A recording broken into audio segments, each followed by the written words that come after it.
আজ শনিবার 10 মে 2025 তারিখে উপদেষ্টা পরিষদের এক বিশেষ সভা অনুষ্ঠিত হয়। সভায় আন্তর্জাতিক অপরাধ ট্রাইব্যুনাল আইনের সংশোধনী অনুমোদিত হয়েছে। সংশোধনী অনুযায়ী আন্তর্জাতিক অপরাধ ট্রাইব্যুনাল কোনো রাজনৈতিক দল, তার অঙ্গ সংগঠন বা সমর্থক গোষ্ঠীকে শাস্তি দিতে পারবে।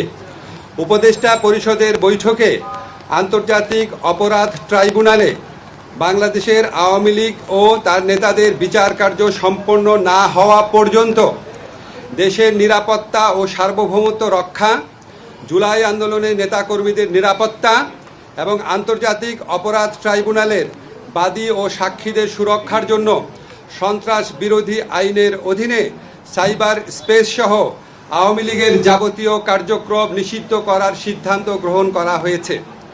এই বিষয়ে প্রয়োজনীয় পরিপত্র পরবর্তী কর্মদিবসে জারি করা হবে। এর পাশাপাশি আজকের উপদেষ্টা পরিষদের বৈঠকে জুলাই ঘোষণাপত্র আগামী 30 কার্যদিবসের মধ্যে চূড়ান্ত করে প্রকাশ করার সিদ্ধান্ত গৃহীত হয়েছে। ধন্যবাদ।